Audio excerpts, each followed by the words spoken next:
Hello and welcome back, all my Dragon Ball theorists. We have all been waiting for Manga Chapter 52 to come out since we have such interesting character progression going on right now with Goku and Vegeta. Our heroes split up last chapter to come up with ways to counter Moro, who is still on his planet-absorbing destruction path of the universe. Goku, who starts to unveil Merus' true power and decides to train with him to unlock Ultra Instinct, and then Vegeta finally landing on Yardrat to uncover ancient secrets and learn a technique to counter Moro, who has beaten them easily with his magic. So this chapter didn't disappoint as we finally get into Goku and Vegeta's journey and plans to defeat their hardest enemy they have seen. With that said, we are going to be discussing the Dragon Ball Super Manga Chapter 52 in detail, so if you haven't read it yet because it just came out, spoilers ahead, and there is a link in the description to Viz where I personally like reading the chapters. First up, Vegeta's secret plan on Yardrat, which last chapter it ended with him finally arriving at the planet. We didn't know too much as to what his plans were, except him stating the denizens of that planet aren't suited to physical combat, but they employ a number of strange techniques. The very same tribe that taught Kakkarot instant transmission. Then when Vegeta was alone in his quarters, swore that he won't be made fool of again and will learn a way to achieve victory over Moro, those convicts, and even over Kakkarot. Many asked if Vegeta knew they had these secrets, then why only now visit Yardrat? This is just excellent character development, I feel, and storytelling for Vegeta, whose journey led him to even new heights with Super Saiyan Blue evolution in the tournament. However, he realizes that strength alone isn't enough. When they were defeated again by Moro and Goku asked Vegeta to grab onto him to instant transmission out of there, Vegeta had his epiphany. Stupid magic spells, stupid god power, forget instant transmission.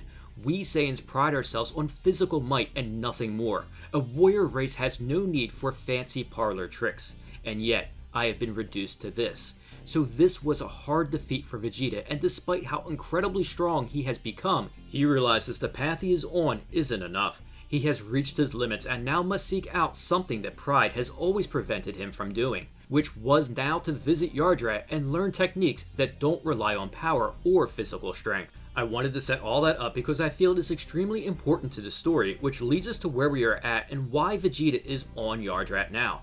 This is the path that Vegeta never wanted to take. Exciting stuff for Dragon Ball fans now as Vegeta lands finally and is greeted by what would seem to be a lot of Yardratians. Now Vegeta states he has heard they come in multiple types, and what is cool is the ones that greet Vegeta are the original Yardrat designed by Toriyama used in Dragon Ball Online. Not just the ones that many of us became familiar with in DBZ that were showed from Goku's journey on Yardrat, so it is cool that Toyotaro is using both designs in this chapter. Now it is interesting they note that the Ginyu Force was doing attacks on this planet and they were called away to Namek where Goku and Vegeta defeated them, which the Yardrats are eternally grateful for. Then in an instant, when Vegeta was referring to all of them, they vanish and it was revealed that it was only a bunch of copies to look intimidating so people don't mess with them. Here is where Vegeta is taken to the one who taught Goku his instant transmission. The elder Yardrat's name is Pybera, and he quickly let Vegeta know after introductions that they have a misunderstanding on what the Yardrats can accomplish. That wanting a technique to defeat Moro isn't what they can offer. They aren't blessed with some great wealth of techniques, which shocks Vegeta. This panel right here says that they devote their studies to only a single thing. It is from that their abilities are born. They devote everything to spirit control, which Goku referred to as ki. All their abilities, instant transmission, copies, and even gigantification are achieved by shifting, splitting, and growing one's very spirit. Study how the spirit functions and a path will open up to you as well. So now Vegeta is anxious to learn this so-called spirit control. I think I could do an entire video on diving into the meaning of this, and maybe I will, but what I believe the short explanation here is saying, mastering this spirit control will open up a technique that is specific to Vegeta. A power will be born within him. He won't be learning a specific Yardrat technique, but only mastering spirit control to open up new powers that can be born from it. This is a super fascinating way to telling the story of the Yardrat secrets, and will be interesting how their spirit control training goes with Vegeta. Then even more interesting what powers are born from this type of training. Now on to Earth, where the convicts had plans of stealing valuable minerals and something we all hope for in the story, getting all of Earth's heroes involved in this conflict against the villain Moro. Piccolo is meditating, trying to find the Namekians through telepathy, and can't find them as he senses there is something incredibly wrong right now in the universe. The bandits land, but with Piccolo's keen senses, he arrives to greet them and see if they had anything to do with this universal conflict. They show some interesting powers, but of course are no match for the Super Namekian, whose power and abilities can easily defeat them. Piccolo wants only one thing, and it is to find out the source of what is going on, which he thinks they have nothing to do with. Then Bulma shows up at the lookout and is speaking with Jocko, who is looking to recruit Piccolo and tells him exactly what is going on.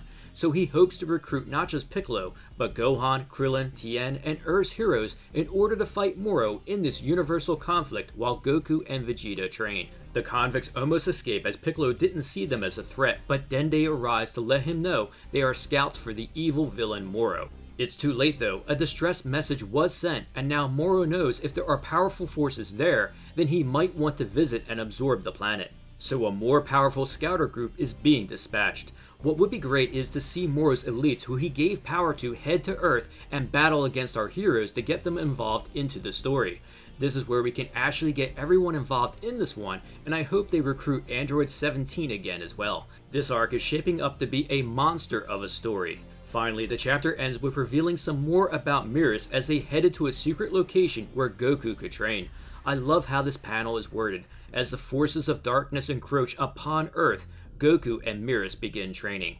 Now we get into something that I already did a very detailed video on of Merus' true identity, and if you haven't seen it yet, it goes into detail everything we know about Merus up to this point and explains the source of his mysterious powers. Here, more is revealed that we already knew if you've been following that video, and Goku soon finds out. While trying to attain Ultra Instinct again, he just isn't getting it. He claims he has to empty his heart and mind for that move to work. But when I'm fighting, my emotions are all over the place. Which Merus corrects Goku. No, it's not quite that simple. Rage, grief, joy, those strong emotions can translate to prodigious power, just like your Super Saiyan transformation, which Goku says yeah, that one is triggered by rage. However, the technique you are after is the opposite. It will activate when you achieve self-control in the face of a jarring shock to your emotions. Such is Ultra Instinct. Now it is officially confirmed that Merus knows Ultra Instinct and has been keeping it a secret for good reason. Then Merus tells Goku, after having no doubts about him, we must enter a special room to continue their training. It's a room of spirit and time which Goku is very familiar with, but in this room, every day that passes on the outside gives them 3 days in there. Goku, who thinks the extra time is helpful but wishes there was more like the time chamber he is used to, which is where we get the best dialogue yet from Merus. While the time dilation is helpful, the fact that this space is sealed off from the world is just as important. It's because he can unleash his full power without anyone finding out. Merus finally now is able to get serious and will impart all he knows to Goku, and states it won't be easy. Goku, excited, is now ready for the real training to begin. Now I encourage you to watch my Merus True Identity Explained video, which documents and goes into just how he could have easily defeated Moro and chose not to. How Merus actually has the power very similar to an angel. Now that it is confirmed that he knows Ultra Instinct and really is concealing all his power, what does this really mean? Now in that video I did use a picture of Merus that an artist made where he has green hair, but that isn't what Merus officially looks like. So some fans were thrown off by his green hair and his look, which means he can't be an angel. Keep in mind, since we are talking about the manga, there are a lot of artists coloring pictures how they feel these characters should look, since the manga isn't in color. However, when we look at the official Jump magazine drawing of Merus on the front, his hair is grayish, and more importantly, his eyes are the exact same color of the angels. Now the evidence is extremely compelling that indeed Merus somehow is actually an angel, but why hide everything, and why did he appear now? In my Merus video, I did explain why he didn't defeat Moro and actually helped him escape from prison.